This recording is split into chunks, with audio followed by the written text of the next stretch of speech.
Hello friends, welcome back to Balaji competitive classroom. आज देखते हैं एक पावरफुल स्टेटमेंट बेस्ड एमसीक्यूज जो आपके कॉम्पिटिटिव एग्जाम्स में पूछा जा सकता है। So ready, let's begin. Question number 1, consider the following statement regarding computer memory. Cache memory is a volatile memory and resides between the CPU and the main memory. Option number second, ROM. It is read-only memory, is a non-volatile memory used to store the BIOS and firmware. Third, a hardware disk drive is an example of primary memory. Okay, let's see the statement one by one और इसकी full explanation आपको मिल जाएगी। Cache memory is also called cache memory is form by SRAM. SRAM mean static random access memory. ठीक है, SRAM किससे बनती है? ट्रांजिस्टर्स से।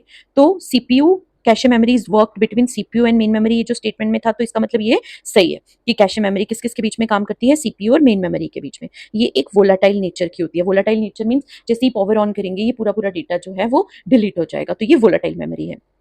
अगर हमने कैशे मेमोरी में डेटा को फाउंड करना है तो उसको बोलते हैं हिट, और अगर हमें वो डेटा नहीं मिला तो हम उसको बोलेंगे मिस। कैशे मेमोरी बहुत ज्यादा फास्ट होती है, ये सेकंड हाईएस्ट है, सेकंड फास्टेस्ट है, सेकंड फास्टेस्ट। पहली फास्टेस्ट कौन है? Register.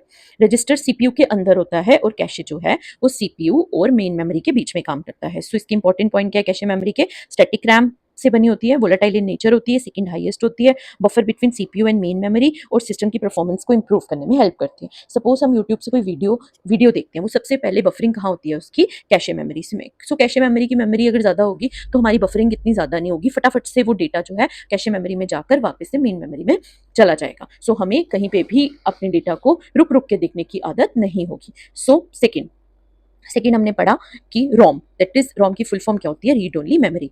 Yes, ROM is a permanent memory. किस लिए यूज होता है? बायोस सॉफ्टवेयर को स्टोर करने के लिए और फर्मवेयर के इंस्ट्रक्शंस को स्टोर करने के लिए। What is firmware? फर्मवेयर एक कॉम्बिनेशन है हार्डवेयर और सॉफ्टवेयर का, जिसके इंस्ट्रक्शन जो है वो रोम में सेव होते हैं और नॉन मॉडिफाइड, जिसको हम मॉडिफाई नहीं कर सकते। बूटिंग क्या होती है? जो इंस्ट्रक्शन रिटर्न होते हैं रोम में, उसको हम बूटिंग बोलते हैं। जैसे फर्मवेयर की एग्जाम्पल देखिए, मोबाइल फोन में सॉफ्टवेयर भी है और मोबाइल फोन हार्डवेयर भी है, तो इट इज अ फर्मवेयर। इसके इंस्ट्रक्शन को क्या हम डिलीट कर सकते हैं? नहीं ना कर सकते। सो इसका आंसर क्या हो गया कि मोबाइल फोन एक फर्मवेयर है, ट्रैफिक लाइट एक फर्मवेयर है। ठीक है, तो ये एक ब्रिज है किसके बीच? हार्डवेयर और यूजर के बीच। सो फ्रेंड्स, इसका मतलब हमारी सेकंड स्टेटमेंट क्या है? सेकंड स्टेटमेंट क्या है? वो भी सही है। ठीक है, कि रोम जो है वो एक नॉन वोलेटाइल मेमोरी है। क्यों? क्योंकि ये परमानेंट मेमोरी है। जब स्विच ऑफ करेंगे डेटा तो पूरा पूरा डेटा इरेज नहीं होगा। नेक्स्ट थर्ड हमारा स्टेटमेंट की एक्सप्लेनेशन देखें। थर्ड हमारी स्टेटमेंट क्या थी? हार्ड डिस्क के बारे में। हार्ड डिस्क एक परमानेंट है मेमोरी है, एक सेकेंडरी मेमोरी है। ठीक है, इसकी स्पीड जो है वो कितनी है? रेवोल्यूशन पर मिनट, मतलब आरपीएम। स्पीड कितनी है? रेवोल्यूशन पर मिनट। ठीक है, फर्स्ट बनी कब थी? 1956 में। किसने बनाई थी? Reynold B Johnson. और कौन सी कंपनी थी? IBM। सीक टाइम क्या होता है? जब हम हार्ड डिस्क को रीड कर रहे हैं या राइट कर रहे हैं, उसमें कितना टाइम लग रहा है, that is called seek time. ये इसकी केबल्स हैं और इसकी फुल फॉर्म है जो हार्ड डिस्क को कनेक्ट करने में हेल्प करती हैं। तो बेटा इसके सारे इंपॉर्टेंट पॉइंट्स आप पढ़ लीजिएगा।